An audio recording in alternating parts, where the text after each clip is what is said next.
నెల అచ్చం ఇలాగే అనిపించేది. ఉదయాన్నే లేస్తాం, కష్టపడి పనిచేస్తాం, జీతం కోసం ఎదురు చూస్తాం. కానీ ఆ డబ్బు రాగానే అది అలా జారిపోతుంది. అదంతా ఎక్కడికి పోయిందని ఆశ్చర్యపోతూ ఉండిపోతాం. అది ఒక మామూలు మంగళవారం సాయంత్రం. వాస్తవం ఆమెను కుదిపేసింది. మీరా తన పర్సు తెరిచింది. ఏదో చిన్న ఊరట కోసం సరిపడా డబ్బు దొరుకుతుందేమోనని. కానీ దానికి బదులుగా శూన్యమే కనిపించింది. కేవలం ఒక్క ఒంటరి 100 రూపాయల నోటు మాత్రమే మిగిలింది. ఆ ఒంటరి నోటు వైపు చూస్తూ ఆమె తన అపార్ట్మెంట్ లోని నిశ్శబ్దంలో కూర్చుంది. కాలిక్యులేటర్ అక్కడే ఉంది, కానీ తన జీవితంలోని లెక్కలు సరిపోవడం లేదు. ఆమె తనను తాను ఒక కఠినమైన ప్రశ్న వేసుకోవలసి వచ్చింది. తన కష్టమంతా ఎక్కడికి పోతోంది? ఎలాంటి గొప్ప ఆర్భాటాలు లేవు, అసాధ్యమైన ఆర్థిక పథకాలేవీ లేవు. కేవలం అర్ధరాత్రి వేళ తనకు తాను చేసుకున్న ఒక నిశ్శబ్దమైన, విడదీయరాని వాగ్దానం. ఆమె ఒక పెన్ను తీసుకుని ఒకే ఒక్క నియమం రాసుకుంది. 100 రూపాయలు పొదుపు చేయాలి. ప్రతి వారం. ఆమె కొత్త బ్యాంకు ఖాతా తెరవలేదు, లేదా సంక్లిష్టమైన యాప్ డౌన్లోడ్ చేసుకోలేదు. వంటగదిలో ఒక పాత, ఖాళీ గాజు సీసా దొరికింది అంతే. దాన్ని కడిగి భవిష్యత్తు అని రాసి ఉన్న ఒక చిన్న లేబుల్ను టేప్తో అతికించి ఆ మొదటి 100 రూపాయల నోటును అందులో వేసింది. నిజం చెప్పాలంటే మొదటి వారం చాలా తేలికగా అనిపించింది. 100 రూపాయలు చాలా చిన్న మొత్తం. కేవలం రోడ్డు పక్కన తాగే 2 కప్పుల చాయ్ లేదా ఒక అదనపు చిరుతిండిని మానుకోవడమే. క్యాలెండర్లో ఆ రోజును కొట్టివేస్తున్నప్పుడు తనపై తనకు నియంత్రణ ఉన్నట్లుగా ఒక సూక్ష్మమైన మెరుపు మెరిసింది. కానీ ఆ తర్వాత మామూలు జీవితం తిరిగి వచ్చింది. స్నేహితుల నుండి వారాంతపు ఆహ్వానాలు, దుకాణాల ముందు మెరిసే లైట్లు, ఆన్లైన్ ఫ్లాష్ సేల్స్. మరియు బహుశా ఈ ఒక్క వారాన్ని మానేస్తే మంచిదేమో అని తనలో తాను గుసగుసలాడుకోవడానికి వందలాది సరైన కారణాలు. లొంగిపోవడం చాలా చాలా సులభం. ఎలాగూ 100 రూపాయలతో పెద్ద తేడా ఏమీ ఉండదని తనలో తాను చెప్పుకోవడం. కానీ మీరా తన వాగ్దానాన్ని గుర్తుంచుకుంది. ఆమె ఒక శ్వాస తీసుకుని ఆ కోరికను పక్కన పెట్టి నిశ్శబ్దంగా నిలకడను ఎంచుకుంది. 2వ వారం 3వ వారం అయింది. 3వ వారం 4వ వారం అయింది. నేపథ్యంలో క్యాలెండర్ పేజీలు తిరుగుతూనే ఉన్నాయి. మరియు తప్పకుండా ప్రతి ఆదివారం రాత్రి మరో కరకరలాడే కాగితం ఆ గాజు సీసాలో చేరేది. కొంతమంది స్నేహితులు ఆమె ఈ చిన్న దినచర్యను గమనించినప్పుడు వారిలో కొందరు ఏకంగా నవ్వారు. 100 రూపాయలా? వారు అడిగారు. ఈ రోజుల్లో దానితో నీకు ఏం లాభం?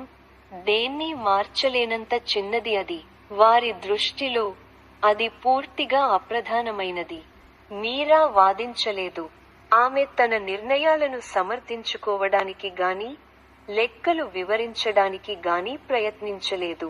ఆమె కేవలం నవ్వి, తన నోట్బుక్ను మూసివేసి, తన మౌనమే మాట్లాడనిచ్చింది. ఆమెకు వారి ఆమోదం అవసరం లేదు. ఆమె కేవలం ముందుకు సాగాలనుకుంది. ఆ చిన్న అలవాటు ఆమె జీవితంలోని ఇతర రంగాలపై ప్రభావం చూపడం ప్రారంభించింది. ప్రతి సాయంత్రం తన టీ కప్పుతో పాటు ఆమె ప్రతి ఒక్క ఖర్చును రాసుకోవడం మొదలుపెట్టింది. మొదటిసారిగా ఆమె ఆర్థిక అజ్ఞానం స్థానంలో అవగాహన వచ్చింది. ఆమె ట్రాకర్ పేజీలు నిండిపోతున్న కొద్దీ కొన్ని నమూనాలు బయటపడటం ప్రారంభించాయి. సంవత్సరాలుగా ఆమె పూర్తిగా పట్టించుకోని చిన్న చిన్న ఖర్చులు స్పష్టంగా కనిపించాయి. ఆమె తన ఆదాయంలో చిక్కుకోలేదని, తన ఏకాగ్రత లోపంలో చిక్కుకుపోయానని గ్రహించింది. స్పష్టత తన పక్షాన ఉండటంతో ఆమె రోజువారీ నిర్ణయాలు మారిపోయాయి. కిరాణా సామాను కొనడం అనేది ఒక చెక్లిస్ట్ ద్వారా మార్గనిర్దేశం చేయబడిన ఉద్దేశపూర్వక చర్యగా మారింది. ఆమె కేవలం సౌలభ్యం కోసం వస్తువులు కొనడం పూర్తిగా మానేసి, తన డబ్బును నిజమైన ఉద్దేశ్యంతో ఖర్చు చేయడం ప్రారంభించింది. ఆ తర్వాత, అలవాట్లు పెరగడంలో ఉండే అదృశ్యమైన మాయ చివరికి స్పష్టమైంది. ఆమె బల్లపై ఉన్న గాజు సీసా ఇకపై కేవలం ఒక ప్రదర్శన వస్తువు కాదు. అది స్పష్టంగా నిండుగా ఉంది. ఉదయపు వెచ్చని సూర్యకాంతిని పట్టివేస్తోంది. అది ఆమె క్రమశిక్షణకు ఒక స్పష్టమైన చిహ్నం. ఆమె కిటికీ బయట కురుస్తున్న భారీ వర్షాలు, ప్రకాశవంతమైన వేసవి రోజుల మధ్య మారుతూ నెలలు సజావుగా గడిచిపోయాయి.